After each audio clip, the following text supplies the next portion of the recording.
Hi, and welcome back to the X-Files. Today we're going to be looking at Nigel Callaghan. So, Nigel Callaghan, or Cally, right winger, played in the first era for Graham Taylor. You will have heard us talk about Nigel Callaghan and his goals on any of the big Match of the Day series because he scored some absolute belters.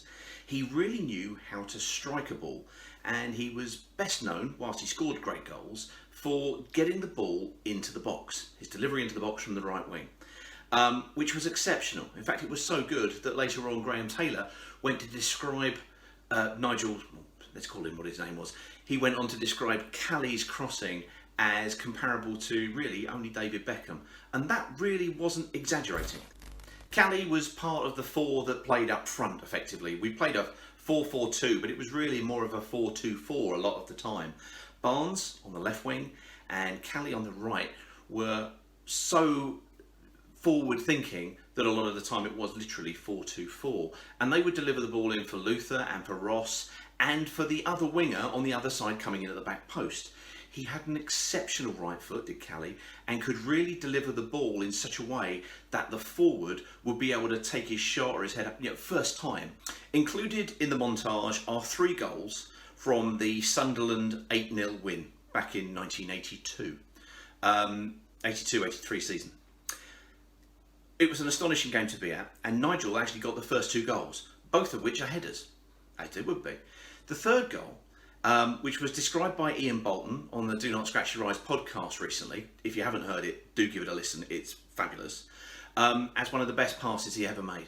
He's playing at the right wing, right fullback position, and he plays the ball up the line for Cally, who runs onto it and crosses it first time, and the ball comes in and Luther heads it away.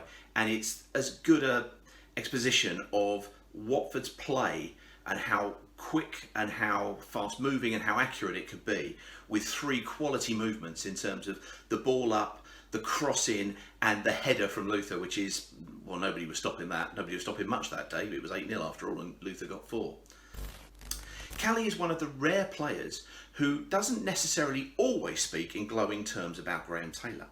In fact, in interviews, he tends to speak quite a lot about how he felt a little bit being picked on, a little bit of the scapegoat for a lot of the rest of the team and how he'd get picked up on and not everybody else. I don't think he's bitter, but he's quite balanced in the fact that he looks at what happened, I think, on the Monday and the Friday, not just the results on the Saturday.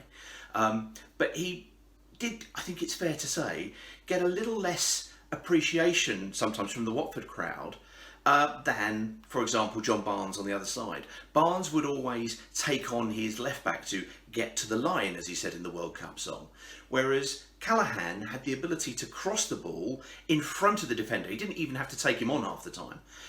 Yes, he could beat him, but if he didn't actually come and shut him down, he'd cross the ball in early. There's a goal in the montage against Grimsby where he does absolutely that for Luther Blissett. Let's have a look at that montage now. See you on the end of this. Blissett, Lohman, Armstrong, and Barnes. And Callaghan is coming in, and he scored. The 2 wingers combining to produce the Watford equaliser. The ball played in by John Barnes after a good move, and Nigel Callaghan came in from the far post, got his head to the ball first, and that's 1-1. Callaghan, 4 ahead of him for Watford. That's Callaghan's shot. Lively player, always ready to try for goal, not put off by the distance.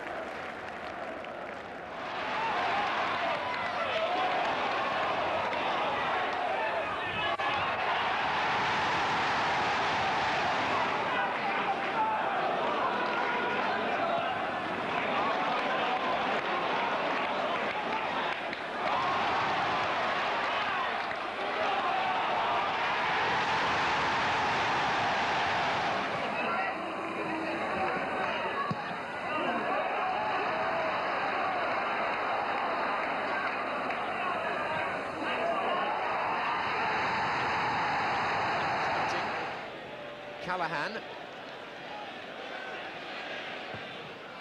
Fine efforts, he's hit the bar. Can Bissett put the rebound in? And Albion badly need a goal now to revive their performance. It's Watford who are coming forward again in strength here with Callaghan. And what a goal that was! That really was a tremendous effort by Nigel Callaghan. This is Johnston and Barnes. Skip round Benjamin there, and Hunt's clearance only came as far as Rostron, whose cross-in finds Les Taylor. And Callaghan! Oh, what a good shot! That's a beauty. Con Callaghan ristabilisce la parità. All'andata l'incontro era stato concluso sull'1-1 e quindi a questo punto è tutto pari, ma si giocano invano non solo gli altri 35 minuti del primo tempo, ma anche i 45 minuti della ripresa e anche tutti i 15 del primo tempo. And Terry's got a chance here, he can knock it back. Riley came in and Riley makes it. Barnes. Oh, he's done well. Now can he get some sort of cross in? He can, and Callaghan! That is a lovely goal because Mr. James not interested. Now a long ball, Riley to chase and win. Johnston. Callaghan outside him. Barnes is arriving far post. That's the cross. And Barnes' header beats Neville Southall's dive. It's over. Blissett. Taylor makes it his and finds Callaghan, who knocks it first time to Blissett. What a goal! A splendid goal by Luther Blissett. The perfect inviting cross from Nigel Callaghan behind the defenders. And Road with plenty of attacking intentions. They've taken the game to Watford. A significant part to the first half, but Blissett on the counter charge here with Barnes. That's a great goal!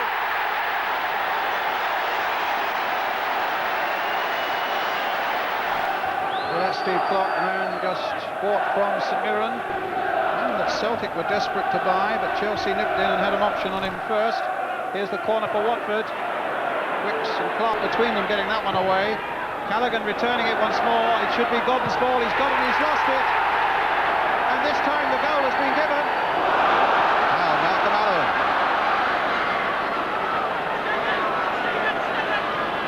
He's turned him both ways. Good work by Godden. Callaghan against the crossbar. And then just wide by Malcolm Allen. Again, always looks to attack, and he's pushed a good ball forward there to Johnston. Wide of him is Callaghan with a drive. Oh, his second, and an even better one perhaps. Marvellous shot by Nigel Callaghan. Nigel speaks about the FA Cup final in 1984 quite regretfully, because he was in line to go with the England party to tour South America. If you remember, or if you've seen it, John Barnes scored a goal at the Maracanã on that particular Southern tour that really made his name worldwide. It's a great goal. Callaghan didn't get selected for that, and he felt that a lot of that came down to the '84 World Cup, because the person who travelled instead of him was the Everton counterpart, the Everton right winger Trevor Stephen, and he went on to make the right wing position for England his own for about 4 years. So he was quite regretful about that. But in that summer, he actually joined up with the England under-21 team, and they won the Euro Championship for the under-21s, which was, you know, a great achievement and something we didn't really make much of at the time, which is a shame, because he was a great player and he really deserves to be credited as a great player. Like a lot of players on the X-Files, Cally came back for a second stint at Watford.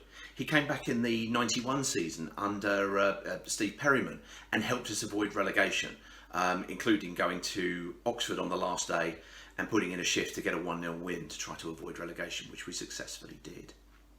So there we have it, Nigel Callaghan. He was a great player and possibly underappreciated, and it's probably not surprising if you're playing in a front four that consists of the two players who took you from the 4th division to the 1st in Luther and in Ross Jenkins, and you've got John Barnes on the left hand side. you're going to end up feeling at some points almost a bit like a support act to that lot, really, aren't you?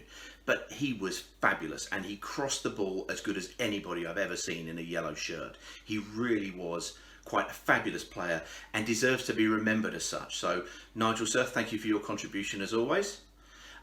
If you haven't seen him on TMA, he often does Sunday night and Saturday night DJ stuff. Nigel went on to have a great career as a DJ and is still doing that to this day. So check him out on TMA, Tailor Made Army TV.